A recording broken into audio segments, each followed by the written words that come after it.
Svona 27-21 sigur hérna í Austurberginu hjá þínum drengjum. Hvað fannst þér þennan leik? Já, ég meina þetta var bara, hvað maður að segja, þetta er mikið mistök. Fáránlega mikið fannst mér í fyrri hálfleik. Ég meina við erum með 20 feila og af því eru 8 skotfeilar. Það segir bara allt okkar leiki í fyrri hálfleik. Varnarlega var þetta svo sem allt í lagi og ég meina við fáum fína markvislu. Ég meina Kristó var að verja flott, hélt okkur flott í rauninni, en það gerðist eitthvað í stöðunni 7-7 í fyrri hálfleik og mistum þar að lenda afturhaldingu fram úr okkur í 11-8 og síðan bara ræddum við almennilega í hálfleik.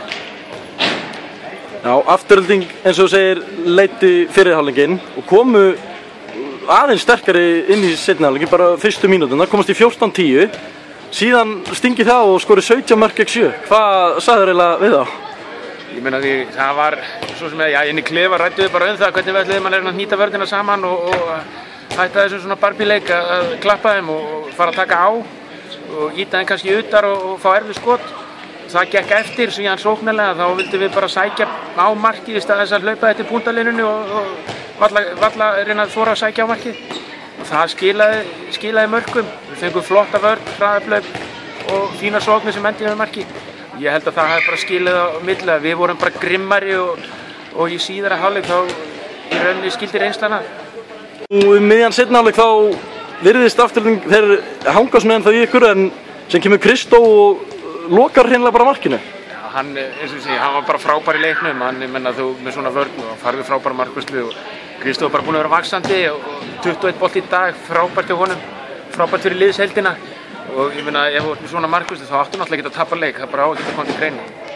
Og hann náttúrulega gerði það sem hann á að gera, það er að verja og náttúrulega, þetta er náttúrulega ekstra svona kikk fyrir hann að spila á móti sínum uppeldisfélagi og sína þeim að hann sé alveg markmaður í úrvalsdeild. Nú með Akureyri sigraði FH í dag á útvelli og þið hér í kvöld, þannig að eins og staðan er þá þið Akureyri og ÍR saman í öðru til 3. sæti með 9 stig. Er þetta allt eftir áætlun eða byggust þið bara við þessu? Nei, alls ekki. Við áttum svo sem vona á. Ég meina spáin sagði Haukar í efsta sæti og hina berjast fall og ég meina þetta virðist bara vera þannig. Þetta er að vísu aðeins farið að gliðna kannski sundur á liðunum núna en deildin er bara þannig. Ég meina þetta var hörkuleikur í 50 mínútur hérna í kvöld. Við vorum í sjálfstraustið í lagi þegar afturhalding var að brotna. Ég meina afturhalding er með dúndur lið og þeir eru alveg örugglega eftir að hala inn fullt af stigum, ég efa það ekki. Ég hugsa að þeir verði ekki í vandamálum með það að hugsa einhvern falldraug, það er nóg eftir á þessum móti. En hérna eins og ég segi, það er öll liðin hérna þessi 7 eru bara kalibri að vinna hvert annað og ef þú kemur ekki með dagsformin í lagi þá bara skilur á milli feigs og ófeigs.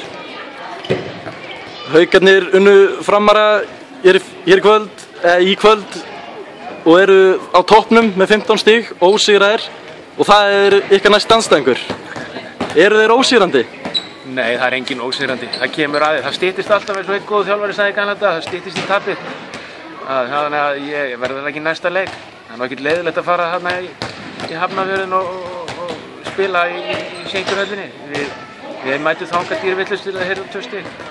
Við ætlum okkur að vera þarna meðal 4 efstu og það er bara leikur sem er krúsíall fyrir okkur. Hvað þarf til þess að vinna Haukana?